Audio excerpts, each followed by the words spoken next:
రోడ్డెక్కితే బాధుడే రాష్ట్ర ప్రజలనెత్తిన 30,000 కోట్ల భారమట. రోడ్లపైకి వచ్చేవారివే కాదు ఇంట్లో కూర్చున్న వారి జేబులు ఖాళీ. రోడ్లపైకి వచ్చేటోళ్ళకేమో టోల్ గేటు, ఇంట్లో కూర్చున్న వాళ్ళకేమో చెస్సుల పేరుతో వసూలు చేస్తారట.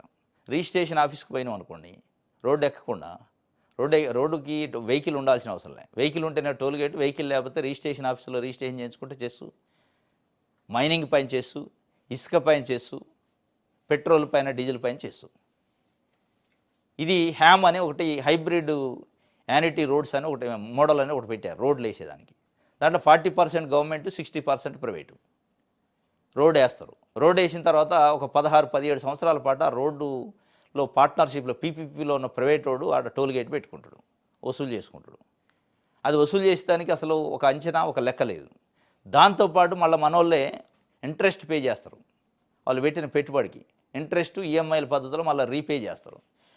మన ప్రభుత్వం డబ్బులు ఎందుకు పెట్టాలి? అందులో ప్రభుత్వం డబ్బులు పెట్టిన తర్వాత మళ్ళీ టోల్ గేట్లు వసూలు చేస్తుంటే టోల్ గేట్లు వసూలు చేసుకుంటుంటే వాళ్ళు పెట్టిన 60%కి మళ్ళీ రీపేమెంట్ లేదు, వడ్డీలు, ఈఎంఐలు. దీని వెనక పెద్ద తతంగం ఉంది. ఈ హ్యామ్ కానీ ఇట్లాంటి ప్రైవేట్ కంపెనీలకు భూములు ఇవ్వటం కానీ ఇవంతా ఫిట్ప్రోక వ్యవహారం. 2 వరుసల రోడ్డు కిలోమీటర్కి 10 కోట్ల ఖర్చు, కాంట్రాక్టుల ఖర్చు చేసేది 7,760 కోట్లు, కానీ అంతకు రెట్టింపు చెల్లింపు.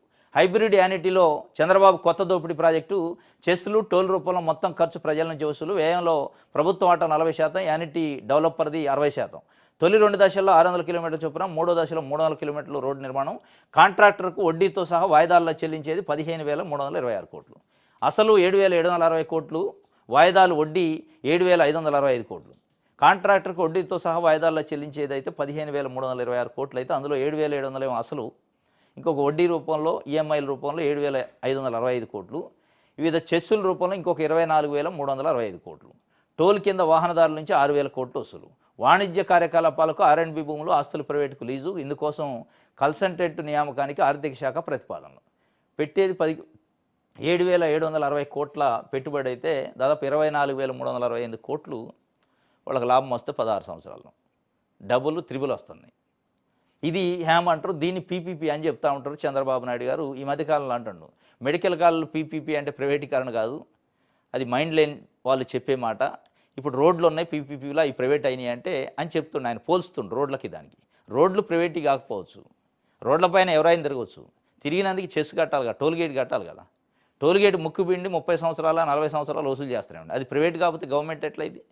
రోడ్డు గవర్నమెంట్దే, వసూలు చేసేది ప్రైవేట్ వాడు. సేమ్ అదే పద్ధతి రోడ్లతో పోల్చిండు కాబట్టి రేపు పీపీపీలో తీసుకెళ్తున్న మెడికల్ కాలేజీలు కూడా అక్కడ గల్లాపేట పెట్టుకొని కూర్చుంటారు ప్రైవేట్ వాళ్ళు.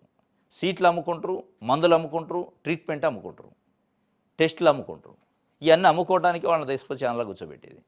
రోడ్డు వాళ్ళు టోల్ గేట్ ఎట్లా పెట్టారు, వీళ్ళు కూడా అక్కడ పెట్టుకుంటారు, ఒక గల్లా పెట్టి కౌంటర్ పెట్టి వసూలు చేస్తారు.